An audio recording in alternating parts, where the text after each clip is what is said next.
Nosotros, los asesinos económicos, hemos sido realmente los responsables de crear este primer imperio global. Y trabajamos de muchas maneras diferentes. Pero quizás la más común es que identificamos a un país que tiene recursos que nuestras corporaciones codician, como petróleo. Entonces, concretamos un gran préstamo a ese país desde el Banco Mundial o una de sus organizaciones hermanas. Pero el dinero nunca va realmente al país. En cambio, va a nuestras grandes corporaciones para fabricar proyectos de infraestructura en ese país, plantas de energía, parques industriales, puertos, cosas que benefician a unas pocas personas ricas en ese país, además de nuestras corporaciones. Pero en realidad no ayuda a la mayoría de la gente para nada. Sin embargo, esa gente, el país entero queda soportando una deuda enorme. Es una deuda tan grande que no la pueden pagar. Y eso es parte del plan. No pueden pagarla. Y entonces en algún momento volvemos y les decimos, escuchen, nos deben un montón de dinero, no pueden pagar su deuda, así que véndanos su petróleo muy barato a nuestras compañías petroleras. Permítanos construir una base militar en su país. O envíen tropas en apoyo a las nuestras en algún lugar del mundo como Irak, o voten con nosotros en la próxima votación de las Naciones Unidas, hacer que privaticen sus compañías eléctricas y que privaticen su sistema de agua corriente y desagües, y se los vendan a corporaciones norteamericanas u otras corporaciones multinacionales. Y hay una nube total, y es tan típico la manera en que trabajan el Banco Mundial y el FMI, ellos endeudan a un país, y es una deuda tan grande que no pueden pagar. Y entonces les ofrecemos refinanciar esa deuda y pagar aún más interés. Y tú demandas este quid pro quo, lo que llamas una condicionalidad o buen gobierno, lo que básicamente significa que ellos tienen que vender sus recursos, incluyendo sus servicios sociales, sus compañías públicas, a veces sus sistemas educativos, sus sistemas penales, sus aseguradoras, a corporaciones extranjeras. Y es un doble, triple, cuádruple aniquilamiento. El precedente de asesino económico empezó realmente en los años 50, cuando Mossadegh, elegido democráticamente, que fue elegido en Irán, él fue considerado una esperanza para la democracia, en Oriente Medio y en todo el mundo. Fue el hombre del año en la revista Magazine. Pero una de las cosas que trajo y comenzó a implementar era la idea de que las compañías petroleras extranjeras tenían que pagarle al pueblo iraní mucho más por el petróleo que sacaban de Irán, y el pueblo iraní debería beneficiarse de su propio petróleo. Una política extraña, por supuesto que no nos gustó, pero teníamos miedo de hacer lo que hacíamos normalmente, que es mandar militares. En su lugar, mandamos a un agente de la CIA, Kermit Roosevelt, pariente de Teddy Roosevelt. Kermit fue con algunos millones de dólares y fue muy efectivo y eficiente, y en un pequeño lapso de tiempo se las arregló para hacer derrocar al Mossadegh y trajo al Shah de Irán para reemplazarlo, quien estuvo siempre a favor de nuestra política petrolera. Y fue extremadamente efectivo. Bombs overflow Tehran. Army officers shout that Mossadegh has surrendered and his regime as virtual dictator of Iran is ended. Pictures of the Shah are paraded through the streets as sentiment reverses. The Shah is welcomed home. Y de vuelta a los Estados Unidos, en Washington, la gente miraba alrededor y decía, wow, ¿eso fue fácil? Y barato. Y esto estableció toda una forma nueva de manipular países, creando imperio.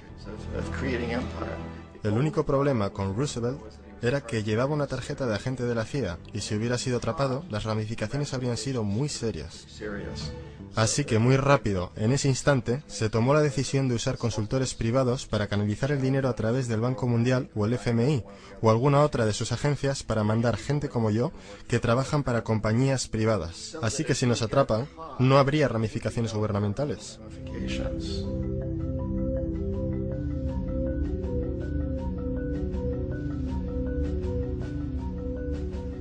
Cuando Arbenz se transformó en el presidente de Guatemala, el país estaba muy sumido bajo los pulgares de la compañía United Fruit y las grandes corporaciones internacionales. Y Arbenz corrió con esta postura que decía, ¿sabes? Nosotros queremos devolver la tierra a la gente. Y una vez asumió el poder, él estaba implementando políticas que harían exactamente eso, darle los derechos de la tierra de vuelta a la gente. A United Fruit no le gustó mucho eso. Y entonces contrataron una firma de relaciones públicas y lanzaron una campaña masiva en los Estados Unidos para convencer a la gente en Estados Unidos, los ciudadanos de los Estados Unidos, la prensa de los Estados Unidos y el Congreso de los Estados Unidos de que Arbenz era una marioneta soviética y que si le permitiésemos mantenerse en el poder, los soviéticos tendrían un punto de apoyo en ese hemisferio. Y en aquella época había un gran temor en la mente de todos, del terror rojo, el terror comunista. Y entonces, para hacer corta una historia larga, de esta campaña de relaciones públicas vino un compromiso de parte de la CIA y los militares para eliminar a este hombre. Y de hecho lo hicimos. Mandamos aviones, mandamos soldados, mandamos chacales, nosotros mandamos todo para eliminarlo. Y lo eliminamos. Y tan pronto como fue removido de su oficina, el nuevo tipo que lo reemplazó reinstauró básicamente todo para las grandes corporaciones internacionales, incluyendo a United Fruit.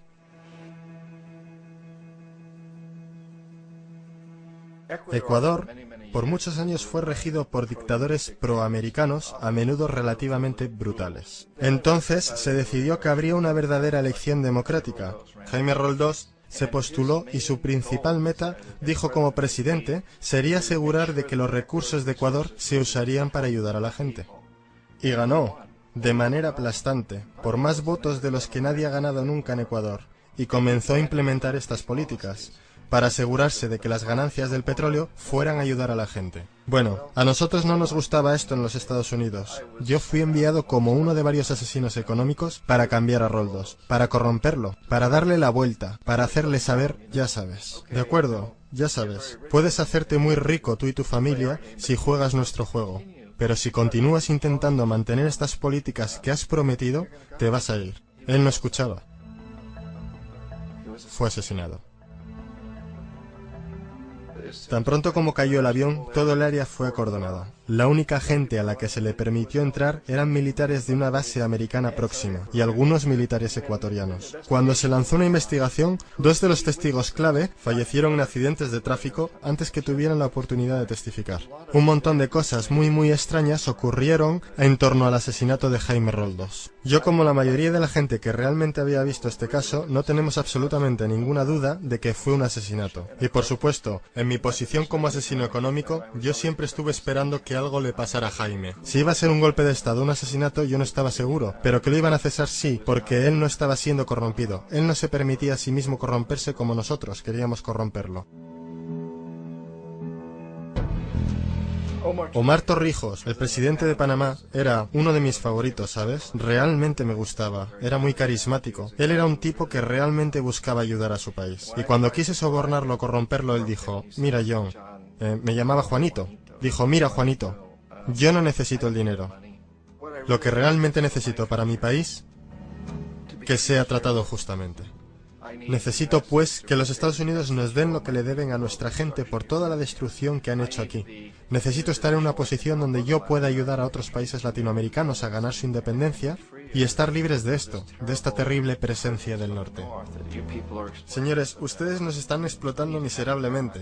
Yo necesito tener el canal de Panamá de vuelta en las manos de la gente panameña. Eso es lo que yo quiero, así que déjame solo, ¿sabes? No trates de sobornarme.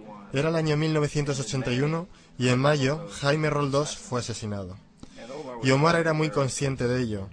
Torrijos reunió a su familia y dijo, probablemente sea el siguiente, pero está bien, porque hice lo que vine a hacer, renegocié el canal. El canal ahora estará en nuestras manos, recién finalizamos de negociar el tratado con Jimmy Carter. En junio de ese mismo año, solo un par de meses después, él también cayó en un accidente aéreo, el cual, no hay duda, fue ejecutado por chacales apoyados por la CIA. Hay un montón de pruebas de que uno de los guardias de seguridad de Torrijos le entregó en el último momento, mientras subía al avión, una grabadora. Una pequeña grabadora que contenía una bomba.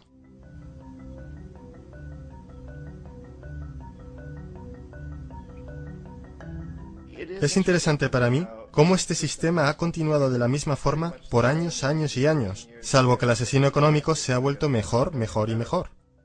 Entonces nos las vimos muy recientemente con lo que pasó en Venezuela.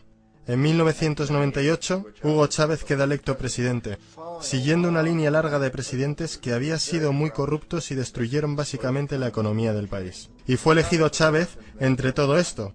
Chávez se paró frente a los Estados Unidos y lo hizo demandando primariamente que el petróleo venezolano fuera usado para ayudar a los venezolanos. Bueno, no nos gustó eso en los Estados Unidos, así que en 2002 se montó un golpe de Estado, el cual no hay dudas en mi mente, en la mayoría de las mentes de los demás, que la CIA estaba detrás de ese golpe.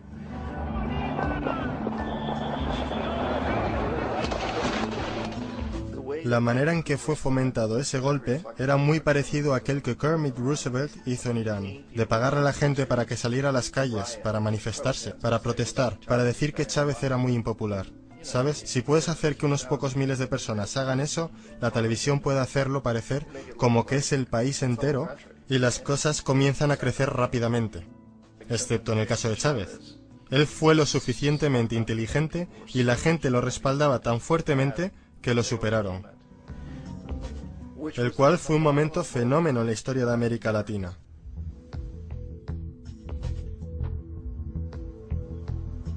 Irak realmente es el ejemplo perfecto de cómo funciona todo el sistema. Entonces nosotros, los asesinos económicos, somos la primera línea de defensa. Nosotros entramos, tratamos de corromper a los gobernantes y conseguimos que acepten estos préstamos enormes, lo que usamos entonces como palanca para ser dueños de ellos básicamente. Si fallamos, como fallé en Panamá con Omar Torrijos y en Ecuador con Jaime Roldós, hombres que rehusaron a ser corrompidos, entonces la segunda línea de defensa es mandarles los chacales.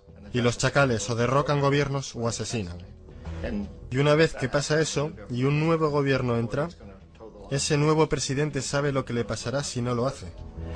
En el caso de Irak, ambas líneas de defensa fallaron. Los asesinos económicos no fueron capaces de llegar a Saddam Hussein. Lo intentaron muy duro. Tratamos de conseguir que aceptase un trato similar al que la Casa de Saud aceptó en Arabia Saudí. Pero él no lo aceptaría. Y entonces los chacales fueron a eliminarlo. No pudieron hacerlo. Su seguridad era muy buena. Después de todo, él, en un momento, trabajó para la CIA. Él fue contratado para asesinar a un presidente anterior de Irak, y falló, pero conocía el sistema. Así que en 1991 mandamos las tropas y eliminamos las fuerzas militares iraquíes. Entonces asumimos que en ese punto Saddam Hussein rectificaría. Pudimos haberlo eliminado, por supuesto, en aquel momento, pero no quisimos. Él es el tipo de hombre fuerte que nos gusta. Él controla a su gente. Pensamos que podía controlar a los kurdos y mantener a los iraníes en su lado de la frontera y seguir bombeándonos el petróleo. Y una vez hubiéramos eliminado sus fuerzas, entonces iba a rectificar. Entonces los asesinos económicos vuelven en los 90 sin éxito. Si hubiesen tenido éxito, él estaría dirigiendo el país. Nosotros le estaríamos vendiendo todos los aviones de combate que quisiera y todo lo que quisiera, pero no pudieron, no tuvieron éxito. Los chacales no pudieron eliminarlo nuevamente, así que enviamos a los militares nuevamente y esta vez sí hicimos el trabajo completo, y lo eliminamos. Y en el proceso nos creamos algunos muy lucrativos tratos de construcción para reconstruir el país que nosotros esencialmente destruimos, el cual es un muy buen trato si eres dueño de compañías de construcción de las grandes. Así que Irak muestra las tres etapas. Los asesinos económicos fallaron ahí, los chacales fallaron ahí, y como medida final, entran los militares. Y de esa manera nosotros realmente hemos creado un imperio, pero lo hemos hecho muy sutilmente. Es clandestino. Todos los imperios del pasado fueron construidos sobre lo militar, y todos sabían que los estaban haciendo. Los británicos sabían que lo estaban haciendo, los franceses, los alemanes, los romanos, los griegos, y estaban orgullosos de ello. Siempre tuvieron una excusa como extender la civilización, extender alguna religión o algo como eso, pero sabían que lo estaban haciendo. Nosotros no. La mayoría de la gente en los Estados Unidos no tiene idea de que estamos viviendo de los beneficios del imperio clandestino, de que hoy hay más esclavitud en el mundo de la que nunca antes hubo. Entonces tienes que preguntarte, bueno, si es un imperio, entonces ¿quién es el emperador? Obviamente nuestros presidentes no son emperadores. Emperador es alguien que no es elegido, no sirve un periodo limitado y esencialmente no se justifica ante nadie. No puedes calificar a nuestros presidentes de esta forma. Pero sí tenemos lo que yo considero el equivalente del emperador, y es lo que yo llamo la corporatocracia. La corporatocracia es este grupo de individuos que dirigen nuestras corporaciones más grandes, y ellos realmente actúan como el emperador de este imperio. Ellos controlan los medios, sea a través de propaganda o por ser propiedad directa. Ellos controlan la mayoría de nuestros políticos porque financian sus campañas, ya sea a través de las corporaciones o de contribuciones personales que vienen de las corporaciones. Ellos no son elegidos, no sirven periodos limitados de tiempo, no se justifican ante nadie. Y en la misma cima de la corporatocracia realmente no puedes saber si la persona está trabajando para una corporación privada o el gobierno, porque ellos siempre se mueven hacia atrás y adelante. Así que tienes a un tipo que en un momento es el presidente de una compañía constructora como Halliburton y al momento siguiente es el vicepresidente de los Estados Unidos, o el presidente quien estaba en el negocio del petróleo. Y esto es verdad aunque tengas demócratas o republicanos en la oficina. Tienes ese moverse atrás y adelante simplemente por una puerta giratoria. Y de esta forma nuestro gobierno es invisible por mucho tiempo. Y las políticas son llevadas por nuestras corporaciones en un nivel u otro. Y entonces, nuevamente, las políticas del gobierno son básicamente forjadas por la corporatocracia y presentadas al gobierno y se convierten en política gubernamental. Hay increíblemente una relación íntima. Esto no es un tipo de cosa o teoría conspirativa. Esta gente no se tiene que reunir y conspirar para hacer cosas. Todos ellos trabajan básicamente bajo una asunción primaria, y esta es que deben maximizar las ganancias sin importar los costos sociales o ambientales.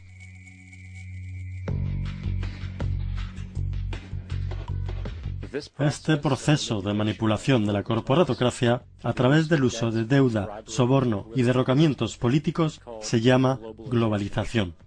Así como la Reserva Federal mantiene al pueblo americano en una posición de servidumbre contractual a través de la deuda perpetua, la inflación y el interés, el Banco Mundial y el Fondo Monetario Internacional sirven este rol en una escala global. El engaño básico es simple. Pone un país en deuda, bien por su propia indiscreción o corrompiendo al líder de ese país, y entonces imponer condicionalidades o políticas de ajuste estructural. A menudo consistiendo en lo siguiente: devaluación de la moneda. Cuando el valor de la moneda cae, así también lo hace todo lo que está valuado en ella. Esto hace los recursos indígenas disponibles a países depredadores a una fracción de su valor. Grandes recortes de fondos para programas sociales. Esto normalmente incluye educación y salud, comprometiendo el bienestar y la integridad de la sociedad, dejando al público vulnerable a la explotación. Privatización de empresas del Estado. Esto significa que sistemas sociales importantes se pueden comprar y regular por corporaciones foráneas por ganancias.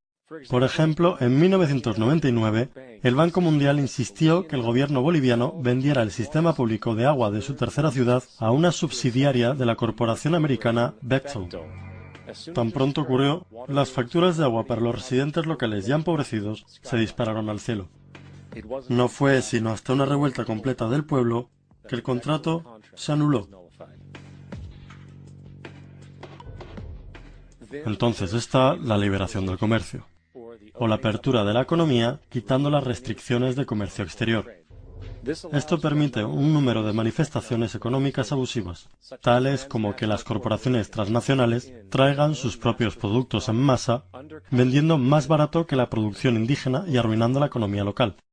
Un ejemplo es Jamaica, que después de aceptar préstamos y condicionalidades del Banco Mundial, perdió sus mercados de cosechas más grandes debido a competencia con importaciones occidentales. Hoy, granjeros incontables están sin trabajo, pues son incapaces de competir con las grandes corporaciones. Otra variación es la creación de numerosas, aparentemente desapercibidas, desreguladas e inhumanas fábricas explotadoras, que toman ventaja de la economía impuesta. En adición, debido a la desregulación de la producción, la destrucción ambiental es perpetua, ya que los recursos a menudo son explotados por corporaciones indiferentes mientras liberan grandes cantidades de contaminación deliberada. La demanda ambiental más grande en la historia del mundo hoy viene de parte de 30.000 ecuatorianos y gente del Amazonas contra Texaco, de la que ahora es dueña Chevron. Así que es contra Chevron, pero por actividades conducidas por Texaco. Han estimado que han sido más de 18 veces lo que Exxon Valdez volcó en las costas de Alaska. En el caso de Ecuador no fue un accidente. Las compañías lo hicieron intencionalmente. Ellos sabían que lo estaban haciendo para ahorrar dinero en vez de arreglar la disposición apropiada. Además, un somero vistazo a los registros de rendimiento del Banco Mundial revela que la institución, que clama públicamente ayudar países pobres a desarrollar y aliviar la pobreza, no ha hecho nada, excepto incrementar la pobreza y la no distribución de riquezas, mientras las ganancias corporativas se elevan. En 1960, la brecha de ingresos entre un quinto de la población y los países más ricos versus un quinto en los países más pobres era 30-1. En 1998 era de 74-1. Mientras el Producto Bruto Global subió 40% entre 1970 y 1985, los que están en la pobreza en realidad son más, un 17% más. Mientras que de 1985 a 2000, aquellos que viven con menos de $1 al día se incrementaron un 18%. e incluso el Comité Económico del Congreso norteamericano admitió que hay un mero 40% de éxito de todos los proyectos del Banco Mundial. En los años 60, el Banco Mundial intervino en Ecuador con grandes préstamos. Durante los próximos 30 años, la pobreza creció del 50% al 70%. Sobreempleo y desempleo crecieron de 15% al 70%. La deuda pública se incrementó de 240 millones a 16.000 millones, mientras que la porción de recursos destinados a los pobres bajó de 20% al 6%. De hecho, para el año 2000, el 50% del presupuesto nacional de Ecuador tuvo que ser destinado para pagar sus deudas.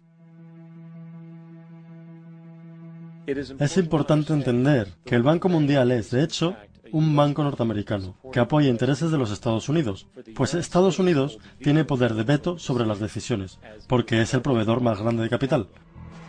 ¿Y dónde consiguió su dinero? Adivina. Lo hizo del aire a través del sistema bancario de reserva fraccionada. Basado en el Producto Bruto Interno, de las primeras 100 economías del mundo, 51 son corporaciones y 47 de esas 51 tienen base en los Estados Unidos. Walmart, General Motors y Exxon son económicamente más poderosas que Arabia Saudita, Polonia, Noruega, Sudáfrica, Finlandia, Indonesia y muchos otros. Y mientras las barreras proteccionistas se rompen, las monedas se unifican y manipulan en mercados flotantes, y las economías de los estados se vuelcan a favor de competir en el capitalismo global. El imperio se expande. Usted aparece en su pequeña pantalla de 21 pulgadas y grita sobre América y la democracia. No existe América. No existe la democracia. Solo existe la IBM, la ITT, la AT&T, y DuPont, Dow, Union Carbide y Exxon. Esas son las naciones del mundo hoy día. ¿De qué hablan los rusos en sus consejos de Estado? ¿De Karl Marx? No. De sistemas de programación lineal. De teorías sobre estadística, de problemas económicos, y computan costos de sus transacciones e inversiones, como hacemos nosotros. Ya no vivimos en un mundo de naciones e ideologías, señor Bill. El mundo es un colegio de corporaciones, inexorablemente dirigido por los estatutos inmutables de los negocios. El mundo es un negocio, señor Bill.